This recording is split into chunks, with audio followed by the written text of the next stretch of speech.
Hello दोस्तों, स्वागत है आपका फिर से ड्यू जमोलॉजी के डायमंड एजुकेशन प्रोग्राम में। दोस्तों, आज का टॉपिक बड़ा ज़बरदस्त है। आज मैं एक ऐसे डायमंड के बारे में बात कर रहा हूं जो इस्तेमाल तो आप खूब करते हैं, लेकिन उसके बारे में ज़्यादा जानते नहीं हैं। यहाँ तक कि एजुकेशन में भी उसके बारे में ज़्यादा बातचीत नहीं किया जाता, और वो फैंसी डायमंड में है और सबसे ज़्यादा इस्तेमाल किया जाने वाला फैंसी डायमंड है। वो है बैगेट, मतलब चौकी। बिना चौकी के, बिना बैगेट के कोई ज्वेलरी कंप्लीट लगता ही नहीं है। आज के डेट में कोई भी नेकलेस सेट ले लीजिए, कहीं ना कहीं बैगेट का थोड़ा बहुत इस्तेमाल होता ही होगा। तो चलिए आज हम जानते हैं बैगेट के बारे में और उन पॉइंट्स के बारे में कि बैगेट खरीदते वक्त आपको क्या क्या ध्यान में रखना है, और डायमंड मैन्युफैक्चरर बैगेट में ऐसा क्या पॉइंट्स छोड़ता है जिससे ज्वेलर भी धोखा खा जाता है। तो चलिए शुरू करते हैं बैगेट्स। तो बैगेट क्या है? बैगेट है एक रेक्टेंगल शेप का स्टेप कट में डायमंड। स्टेप कट मतलब इस तरह का, जैसे क्राउन और पवेलियन। क्राउन पे देखिए कैसे सीढ़ी नुमा सीधा सीधा स्टेप्स जैसा है, और पवेलियन पे भी स्टेप्स। तो क्राउन और पवेलियन पे ये स्टेप्स जैसे जो फैसेट्स होते हैं, इनको कहते हैं स्टेप कट। इस कट एंड शेप के बारे में मैंने एक दूसरा वीडियो पे बनाया हुआ है, उस वीडियो को भी देख लीजिए, नीचे डिस्क्रिप्शन पे उसका लिंक भी मैंने दे दिया है।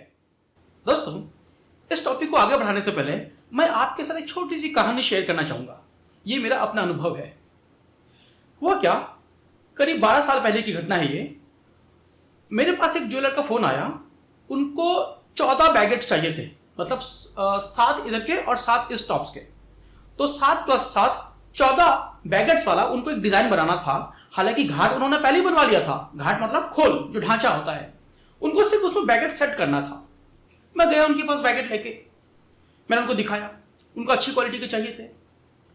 मैंने कहा जी पर पीस जो है ये 18 सेंट का है और भाव है 24,000 पर कैरेट, मतलब 18 सेंट। एक बैगेट का वजन 18 सेंट का है और भाव है 24,000 रुपए पर कैरेट।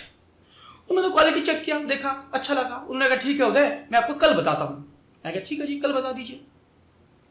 मैं चला गया। अगले दिन फिर मैं उनके पास गया। उन्होंने बैठाया और कहा कि उदय मेरे पास एक और पैकेट आया हुआ है, आप इसे जरा देखो। मैंने उसको देखा। उसका कलर और क्लैरिटी बिल्कुल सेम है, जैसा मेरा पैकेट है सेम वैसा ही उनका भी कलर क्लैरिटी बिल्कुल सेम है। लेकिन फर्क क्या था, मेरा पीसेस था 18 सेंट और वो जो पैकेट था उसमें पर पीस का वजन था 22 सेंट, मतलब 4 सेंट ज्यादा बड़ा पीस। वो बड़े पीसेस थे और उनका भाव भी कम था। मेरे डायमंड का भाव था 24,000 रुपए पर कैरेट, 24,000 पर कैरेट। और जो दूसरी पुड़िया आई हुई थी उसका प्राइस था 22,000 पर कैरेट। तो जहां मेरे 18 सेंट के पीसेस थे पर पीस, वहां उनके 22 सेंट। जहां मेरा 24,000 भाव था, वहां उनके 22,000। तो दोनों ही केसेस में मेरे डायमंड हार गए।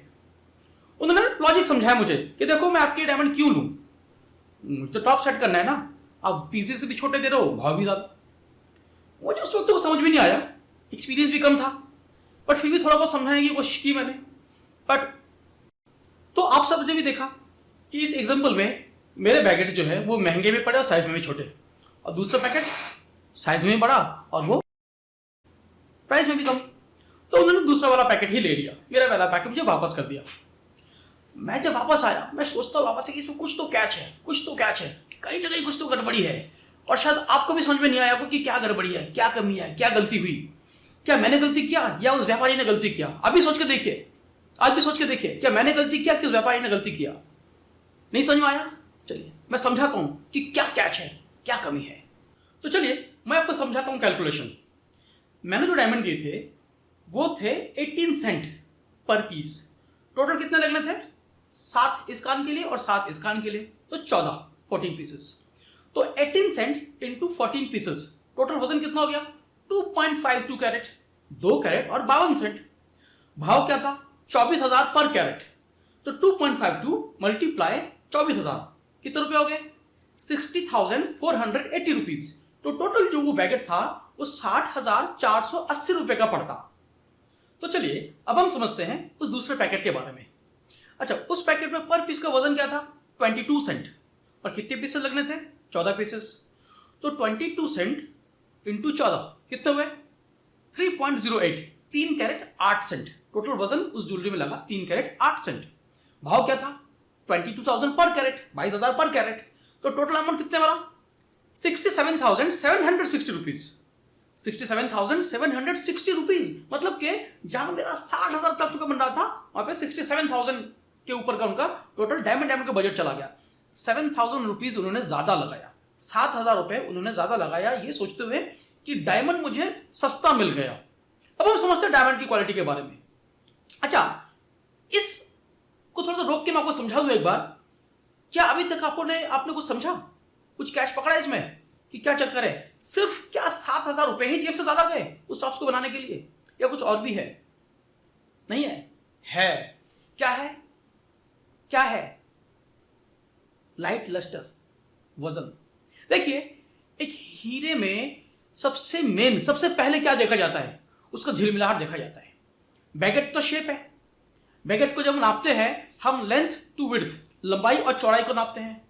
अब जो टॉप्स है, उस टॉप्स में जो हीरे मैंने दिए वो भी उसमें फिट हो जाता, और जो हीरे उन्होंने दिए वो भी फिट हो जाता, क्योंकि जगह तो सेम ही है ना, स्पेस तो सेम ही है ना, इन बैगेट्स का लेंथ टू विड्थ तो सेम ही है, बराबर है, उसमें तो कोई फर्क नहीं आना ना।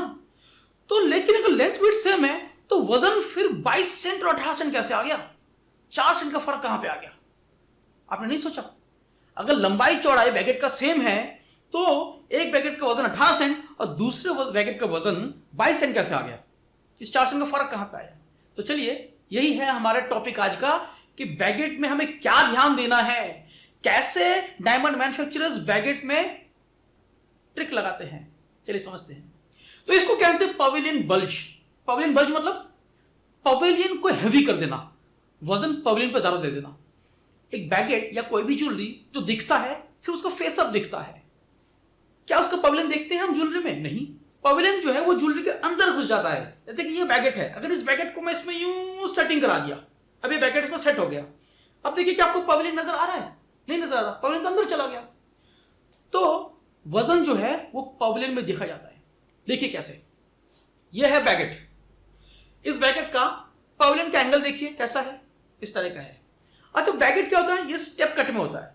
स्टेप कट में गर्ल से लेके क्यूरेट तक एक सिंगल फैसेट नहीं आता, जैसे कि राउंड ब्रिलियंट कट में आता है, ये मार्कीज में आता है, ये पियर शेप में आता है। वैसे स्टेप कट में एक सिंगल फैसेट गर्ल से लेके क्यूरेट को टच नहीं करता। ये 3 स्टेप में आते हैं या 4 स्टेप में आते हैं, या कम ज्यादा हो स्टेप हो सकता है, ये स्टेप्स में आते हैं। अब सारा झोल यहां पे है, समझ लीजिए। ये है जो ऊपर वाला डायमंड आप देख रहे हैं, ये डायमंड में देखिए ये एंगल कैसा है, और जो नीचे वाला डायमंड आप देख रहे हैं इसमें देखिए पवेलियन का एंगल कैसा है। ऊपर वाले नीचे वाले में क्या है? सिर्फ बल्ज का अंतर है, पवेलियन का बल्ज का अंतर है। मैं काम करता हूं, मैं इनको फेसअप दिखाता हूं। अब ये आप फेसअप देखिए और इसका ये फेसअप देखिए, क्या नजर आया? लेंथ टू विड्थ रेशियो बराबर है। अब पवेलियन व्यू देखिए, क्या नजर आ रहा है? साइड से कितना अंतर है। ये है पवेलियन बल्ज। तो यहां पे जो एक्स्ट्रा वजन है ये सारा पवेलियन पे दिया जाता है, और इस बात को देखने की बहुत ज्यादा जरूरी है। बैगेट खरीदते वक्त हम कुछ बातों पे और भी ध्यान देते हैं, जैसे कि बैगेट ज्यादा पतले ना हो, मतलब जिसे हम कहते हैं सीक मतलब तिल्ली जैसा। तो ये लंबा सा कितना है, इसकी लेंथ कितनी लंबाई है, और ये इसकी विड्थ कैसी है, कितना कम है। तो लेंथ टू विड्थ का जो रेशियो है ये बहुत ज्यादा डिफरेंस में है, ऐसा नहीं होना चाहिए। अच्छा, एक बात और, कई बार क्या होता है, लोग अपने बजट को कम करने के लिए शैलो बैगेट ले लेते हैं कि पवेलियन पिचका हुआ बैगेट ले लेते हैं। तो ये पिचका हुआ बैगेट लेने से ठीक है, आपका जगह तो वो ज्यादा घेरेगा, आपके बजट में समा जाएगा। एक तो लाइट लीकेज होगी, बिल्कुल फीका फीका सा लगेगा, जैसे कांच है ऐसा लगेगा, लाइट लीकेज होगी। दूसरी बात, इसमें टूटते बहुत है। जैसे ही आप पतले और पलचे बैगेट्स लेंगे और सेटिंग करते वक्त ये टूटेगा खूब, तो वो भी आपके कॉस्टिंग में गया। तो ना ही ज्यादा गट्टा लेना है, ना ही ज्यादा पलचा लेना है, पवेलियन बल्ज को समझना है। पतले पतले सीक जैसा बैगेट नहीं लेने हैं, बैगेट लेना है तो लेंथ टू विड्थ का रेशियो देखिए। इसमें कोई नियम नहीं है कि कितनी लंबाई कितनी चौड़ाई होनी चाहिए, ये तो डिजाइन में निर्भर करता है। अच्छा, बैगेट की जब हम बात करते हैं एक चीज पे और ध्यान देना चाहिए, टेपर्ड बैगेट। ये टेपर्ड बैगेट क्या होता है? तो एक तरफ तो चौड़ाई ज्यादा होती है और एक तरफ चौड़ाई कम होती है।